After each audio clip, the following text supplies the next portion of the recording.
Kami perwakilan dari kelompok 1 akan menjelaskan hasil diskusi dari kelompok kami melalui video berikut ini. Slide pertama yaitu pengertian zat.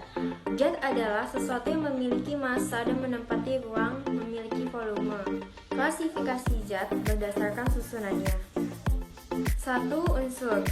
Unsur adalah zat tunggal yang tidak dapat diuraikan lagi menjadi zat lain melalui reaksi kimia biasa.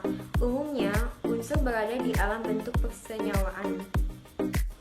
2. Senyawa. Senyawa adalah zat tunggal yang tersusun atas lebih dari satu unsur dan tidak dapat diuraikan menjadi zat yang lebih sederhana melalui reaksi kimia.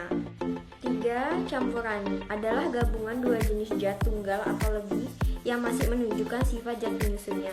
Campuran dapat dipisah secara fisis dan komposisi penyusunnya tidak tetap, bisa diubah-ubah dan tersusun dari dua. Klasifikasi zat berdasarkan susunan partikelnya dibagi menjadi dua, yaitu yang pertama, zat tunggal adalah materi yang terdiri atas satu jenis zat saja. Beberapa contoh zat tunggal adalah air, garam, gula, kayu, dan emas 24 karat. Yang kedua, zat campuran. Zat campuran adalah suatu materi yang terdiri atas dua zat atau lebih yang masih mempunyai sifat zat asalnya. Klasifikasi zat berdasarkan wujudnya. 1. Zat padat memiliki bentuk dan volume tertentu. Jarak antara partikel zat sangat rapat sehingga membentuk sesuatu. Partikel-partikel zat padat tidak dapat bergerak bebas. Yang kedua, zat cair memiliki volume tertentu sehingga memiliki bentuk tidak tetap. Sesuai dengan media yang digunakan, zat antar partikel lebih renggang dibandingkan zat padat. 3. Zat gas tidak memiliki volume dan bentuk tertentu. Jumlah antar partikel jauh lebih renggang dibandingkan padat dan cair. Partikel-partikel gas dapat bergerak sangat bebas. Contoh materi zat gas seperti udara, asap. Perubahan wujud zat. 1. Mencair. Ini sering dikatakan sebagai suatu perubahan wujud yang terjadi pada suatu zat ataupun benda padat yang akan mencair. 2. Menguap. Perubahan fisika menguap ini sering diartikan sebagai perubahan wujud yang terjadi dari cair menjadi gas. Di dalam peristiwa ini tentunya zat cair membutuhkan energi panas. 3. Membeku. Bentuk perubahan fisika membeku merupakan sebuah perubahan yang terjadi pada suatu zat atau benda yang awalnya cair menjadi padat. 4. Menyublim. Bentuk perubahan fisika menguap ini sering diartikan sebagai perubahan wujud yang terjadi dari cair menjadi gas. Di dalam peristiwa ini tentunya zat cair membutuhkan energi panas. 5. Mengkristal. Mengkristal merupakan sebuah peristiwa dari perubahan wujud zat yang awalnya berwujud gas yang kemudian menjadi padat. 7. Mengembun. Merupakan sebuah perubahan wujud zat dari gas menjadi cair. Peristiwa tersebut, gas akan melepaskan energi panasnya. Sifatnya bahan untuk keperluan tertentu. 1. Bahan yang tidak tembus air. 2. Bahan yang menyerap air. 3. Bahan yang tahan api. 4. Bahan yang lembut dan lentur. 5. Bahan yang tembus pandang. 1. Logam adalah unsur kimia yang mempunyai sifat-sifat kuat, liat, keras, pengantar listrik dan panas, mengkilap dan umumnya mempunyai titik cair tinggi. Contoh dari logam antara lain besi, timah, putih, tembaga. 2. Plastik merupakan bahan sintesis yang memiliki bermacam-macam warna. Plastik dibuat dengan cara polimerisasi, yaitu menyusun dan membentuk secara sambung-menyambung bahan-bahan dasar plastik yang disebut.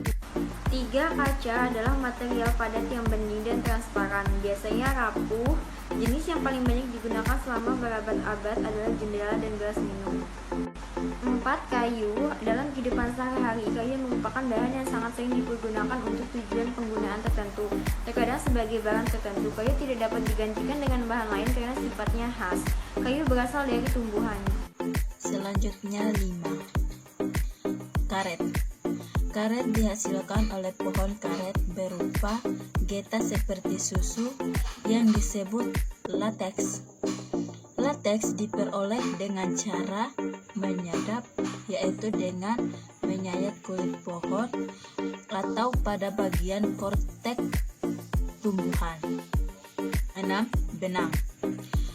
Benang adalah tali halus yang dipintal dari kapas atau bahan sintetis atau buatan. Contoh benang yang digunakan untuk menjahit, benang kasur, dan benang plastik. Sifat benang diantaranya adalah lentur dan tidak mudah putus. Benang yang dibuat dari kapas umumnya lebih kuat daripada benang nilon. 7. Kain. Kain merupakan bahan buatan fleksibel dibuat oleh jaringan dari serat alami atau buatan. Kain ini banyak digunakan dalam pembuatan pakaian. Kain terbuat dari serat. Serat-serat ini dipintal membentuk benang. Benang kemudian ditenun untuk dijadikan kain. Serat ada dua macam, yaitu serat alami dan serat sintesis. 8. Kertas.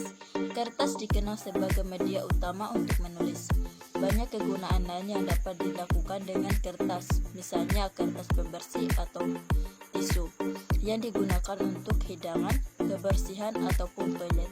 Kertas terbentuk dari pengolahan kayu menjadi bubur kertas atau pulp, ditambah dengan pepangan, segar, sampah kertas, kain, kayu, dan jerami. Campuran homogen adalah zat-zat penyusun yang bercampur dengan rata, sehingga setiap bagiannya memiliki sifat yang sama. Ciri-ciri campuran homogen: 1. Terdiri dari zat terlarut, solut, dan pelarut solvent. Komponen yang jumlahnya lebih banyak disebut zat pelarut, sedangkan komponen yang lebih sedikit disebut zat terlarut antar komponen penyusun. Contoh campuran homogen: 1. Larutan garam adalah campuran homogen dari garam dalam air. 2. Larutan gula dalam campuran homogen dari gula dalam air. 3. Larutan aralit adalah campuran dari gula dan garam dalam air. Campuran heterogen adalah campuran yang zat penyusunnya tidak tercampur sempurna, sehingga zat penyusun tersebut masih bisa dibedakan. Campuran ini terbagi menjadi dua jenis, yaitu suspensi dan koloid. Ciri-ciri campuran heterogen: 1. Percampuran partikel tidak merata. 2. Campuran akan mengendap jika dibiarkan. 3. Keruh dan tidak tembus cahaya. 4.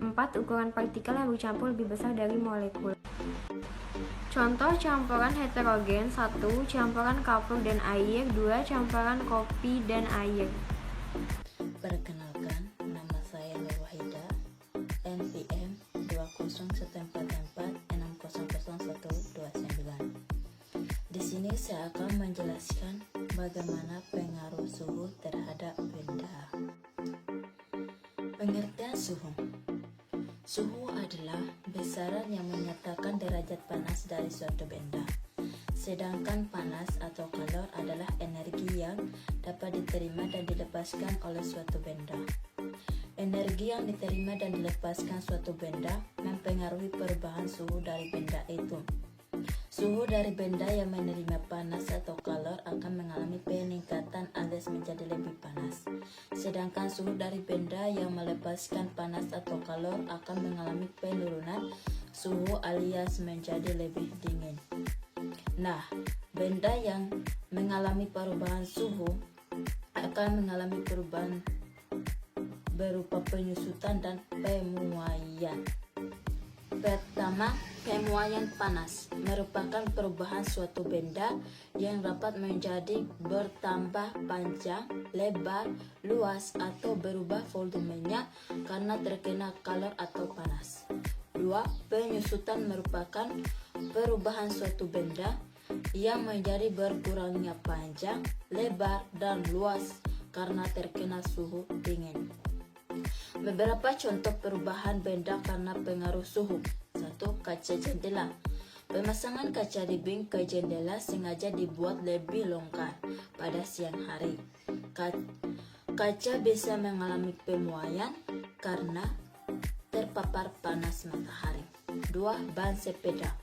Saat kita memompa ban sepeda, udara yang diisi ke dalamnya pasti tidak terlalu penuh karena udara di dalamnya juga bisa memuai karena panas.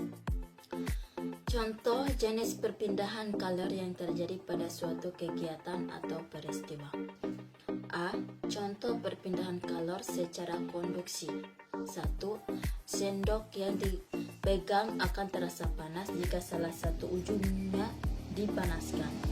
2. Es batu yang meleleh akibat suhu pada tangan yang lebih panas. 3. Gelas yang panas karena diisi dengan air panas. B. Contoh perpindahan kalor secara konveksi, yaitu 1. Minyak goreng di penggorengan yang dipanaskan.